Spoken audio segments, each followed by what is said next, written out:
well, let's very quickly do Edith Walks, which is the latest film by Andrew Cotting, who I absolutely love. Think of things like By Ourselves and This Filthy Earth. Edith Walks. Edith Walks. Edith Walks, right. And Andrew Cotting is one of those filmmakers who makes the kind of film that nobody else would or could make.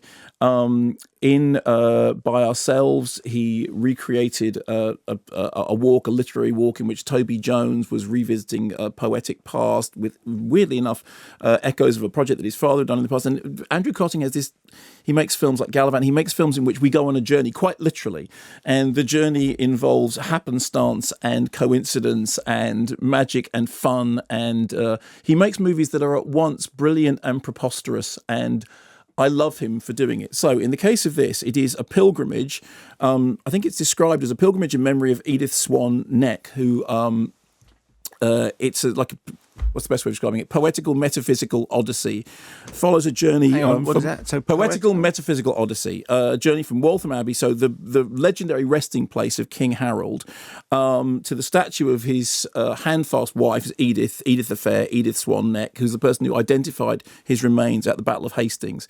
And what it does is it takes on this quest 6 proud walkers, including a torch singer, a percussionist, a pinhole photographer, walking just over 100 miles in 8 days to resurrect the spirit of Harold and en route discuss the strange, mystical legacy that has been left behind. Here's a clip. His notion is that Harold doesn't die and that Harold is eternal, and discovers the idea of the relics of Harold are there, or some of them, and therefore Harold becomes this eternal fool and reciting endless versions. So which relics? They reckon the legs, arms. Bosham, they think, were granted the limbs, and Edith possibly took the head, the most important part, the head, to Waltham Abbey. And if this is so, this would fit with my idea of Harold as a kind of English Osiris, you know, in other words, that he represents a potent moment in history, and when that's dissipated, the limbs are completely chopped to pieces, and they're given to different parts of the country so that the myth is dispersed. And then a woman goes and gathers all the limbs together and reunites the legend, and he's reborn.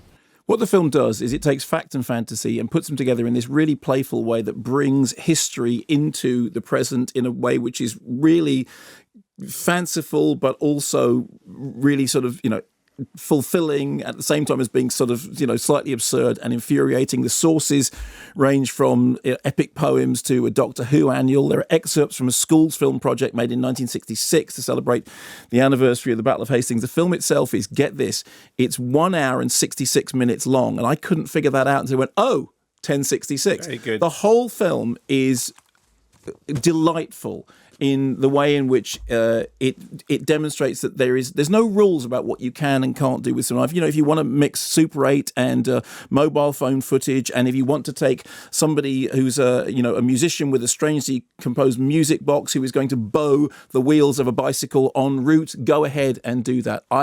There is something about Andrew Cotting, his very existence makes you think, you know what, as long as people like him are out there telling these stories in their own completely singular way, cinema will continue to thrive and be healthy. It's called Edith Walks. I loved it to pieces. Other side of the news.